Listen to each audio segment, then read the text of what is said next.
आज का सब्जेक्ट है मधुमेह यानी कि डायबिटीज़।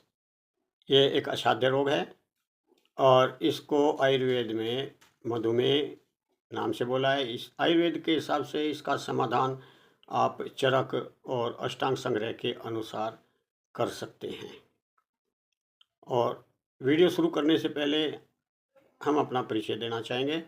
मैं डॉक्टर वीरेंद्र मढ़ान, गुरु आयुर्वेद से, और हम 43 ईयर्स से आयुर्वेद की सेवा कर रहे हैं। और आप देख रहे हैं अब गुरु आयुर्वेद क्लासिकल चैनल। अब आते हैं अपने सब्जेक्ट पर, मधुमेह यानी कि डायबिटीज़। मधुमेह को आयुर्वेद में प्रमेह के अंदर रखा गया है और प्रमेह 20 प्रकार का होता है। यह एक गंभीर विकार है जिसमें शरीर का मेटाबॉलिज्म असंतुलित हो जाता है। चरक और अष्टांग हृदय में इसका निदान, कारण और उपचार विस्तृत रूप से वर्णन किया गया है। यहाँ पर हम थोड़ा संक्षिप्त रखेंगे क्योंकि वीडियो बहुत लंबी हो जाएगी। मधुमेह के कारण चरक और अष्टांग संग्रह के अनुसार मोस्टली कफ दोष, मेद यानी कि चर्बी और मांस धातु के संतुलन से उत्पन्न होता है।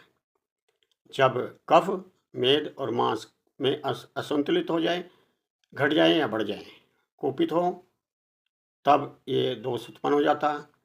इसके मुख्य कारण हैं अधिक मीठा खाना या भारी खाना, तेलीय खाना और ठंडा खाना। भारी का मतलब है तासीर में जो भारी है, पचने में जो भारी है, और तेलीय फ्राइड चीज़ें बहुत ज़्यादा खाते हैं जिनमें के अंदर बहुत ज़्यादा तेल है, और ठंडा रूखा सूखा बासी या तासीर में बहुत ज़्यादा ठंडा हो। ऐसे भोजन करने से मधुमेह यानी कि डायबिटीज़ हो जाने का कारण बनता है। और फिर फ्राइड चीज़ें खाते हैं, भारी खाते हैं और व्यायाम नहीं करते, यानी कि व्यायाम की कमी और आलस की अधिकता।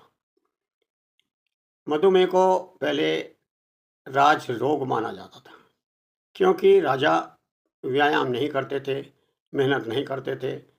ज़्यादातर अधिकतर ये आलस में या आरामदायक ही गद्दों पर लेटे रहते थे। और आजकल इस तरह के राजा बहुत हैं जो खाते अंट-संट हैं, बहुत ज़्यादा तली चीज़ खाते हैं, पौष्टिक आहार खाते हैं और करते कुछ नहीं। जितनी कैलोरी खाते हैं उतना बर्न नहीं करते। तो ऐसे लोगों को शुगर होना संभव है। अधिक नींद लेने से, अत्यधिक नींद लेने से और स्पेशली दिन में सोने से मधुमेह उत्पन्न हो जाता है।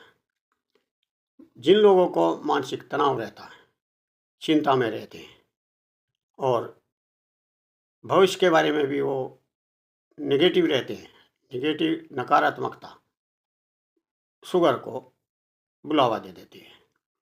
जो व्यक्ति हमेशा नेगेटिव हैं, फ्राइड चीज़ें खाते हैं या फास्ट फूड खाते हैं और शरीर से कुछ नहीं करते, तो ऐसे लोगों को 99% शुगर होने के चांसेस हैं। और लास्ट है पैतृक यानी कि अनुवांशिकगत यानी कि जेनेटिक। जेनेटिक भी ये होता है, पर बाबा, दादा और पिता, माता, ऐसे लोगों को अगर शुगर है तो बच्चों को शुगर होने के चांसेस ज़्यादा होते हैं। मधुमेह प्रमेह के अंतर आता है। प्रमेह 20 प्रकार के होते हैं, ये इनकी स्टेज के हिसाब से है।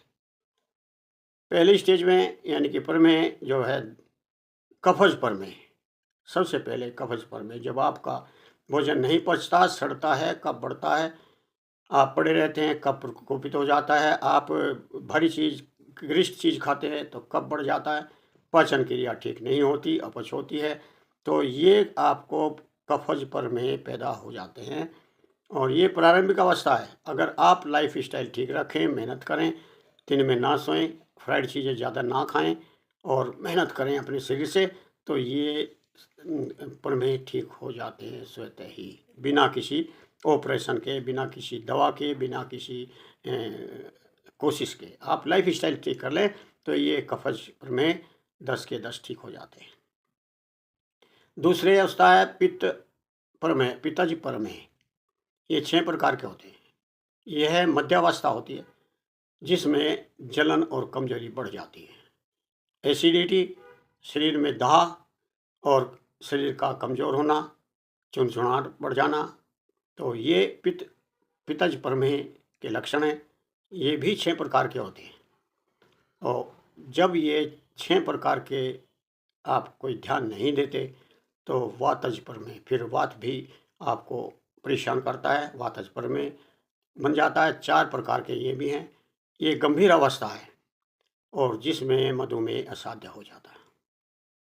ये असाध्य है और कष्ट साध्य हो सकता है अगर आप परिश्रम करें, रूखा सूखा खाएं और ऐशो आराम छोड़ दें, मेहनत करें और आप गृह चीज़ें ज़्यादा ना लें और दिन में ना सोएं और साथ में औषधि लें। बहुत दिनों तक अभ्यास करना पड़ेगा, पैदल चलें, तब ये कष्ट साध्य है।